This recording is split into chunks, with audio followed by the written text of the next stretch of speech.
Hi people, it's me Anja, my pronouns are she and her, and welcome back to my channel for a new video.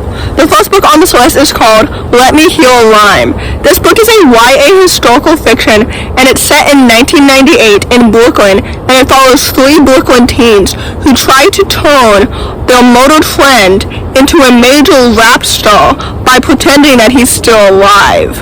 This book was so good, and it was absolutely so well done. First of all, the three main characters are also well developed and distinct. The idea of this story was executed so well.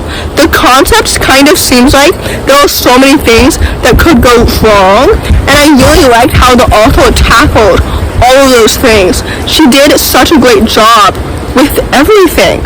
The plot was so intriguing and it was absolutely so thrilling. Everything that happened in this story was so well done and it was so well developed. This book deserves so much more hype because it's absolutely so good, and with that I would highly recommend it. The next book on this list is called I'll Be the One. This book is a YA contemporary following a young bisexual plus-size girl who's determined to become the first plus-size K-pop star. This book is so good, and it's absolutely so incredible.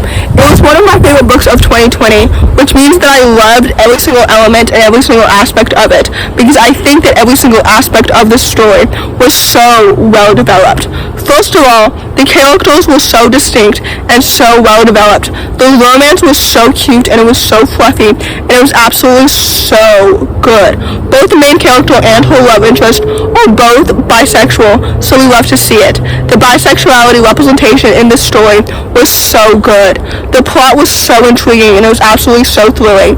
I'm so excited to read this author's next book next May. If I'm not mistaken, I think it's called Flip the Script, but anyway, her writing is so good and it was so awesome, and this book deserves all the hype and so much more. So with that, I would highly recommend it. The next book on this list is called On the Come Up. This book is a YA contemporary following a young black teenager who's hoping to fill the shoes of her late father as a rapper. This book is so good and it's so well done. Personally, I think that this book is superior to The Hate U Give and Concrete Rose, but I know that's an unpopular opinion. But anyway, the plot is so intriguing and so thrilling. The writing is so amazing and so well done. The characters are so well developed and so distinct. Everything about this story was so awesome and so good.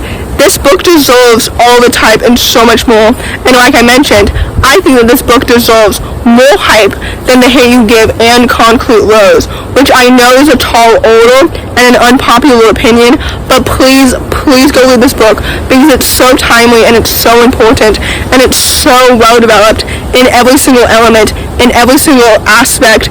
This story is so good and it's so wonderful and it's so well developed in everything. So with that, I would highly recommend it. The next book on this list is called Candidly, Cline. This book is a middle-aged contemporary, and it follows an aspiring singer/songwriter, and it's a coming-of-age story. This book is so well done, and I really enjoyed it. And it's also so underrated, which I don't know if that's completely fair for me to say, because this book came out in the middle of November, so it hasn't been out for very long. But anyway, it's so good and it deserves so much more hype.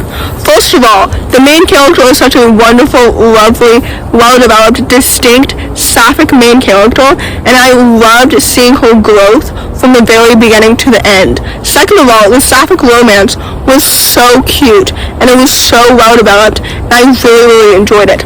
Third of all, the musical elements in this story were so good. I can definitely relate to having a creative outlet, so we love to see it. The plot of the story was so intriguing and it was so thrilling, and I really enjoyed it. This book was so good. It's so good and so nuanced, and like I mentioned, so underrated. So please go read this book and give it the hype that it absolutely deserves, because I highly recommend it. The last last book on this list, and certainly not the least, is called Rise to the Sun. This book is another YA sapphic contemporary that follows two girls over a 3-day music festival, and I really, really enjoyed it. It was so well done. I had really low expectations for this book because the last book that I read by this author, I ended up rating 3 stars, so I was not expecting to rate this book 4 stars because I really, really enjoyed it.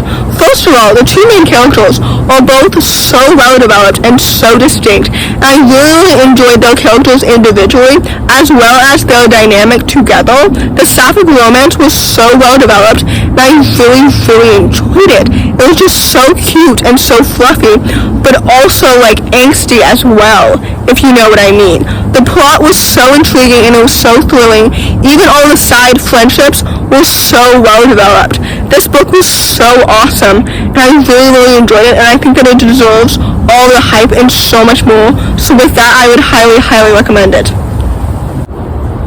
So, in conclusion, first of all of these books incorporate music so well. Second of all, since this video is a part 2, I will leave in the description box below part 1 that I did in September. If you enjoyed this video, please don't hesitate to give it a big thumbs up. Comment down below the elephant emoji if you made it all the way to the end of the video. Thanks for watching, subscribe to my channel if you're new, and I'll see you in my next video. Bye!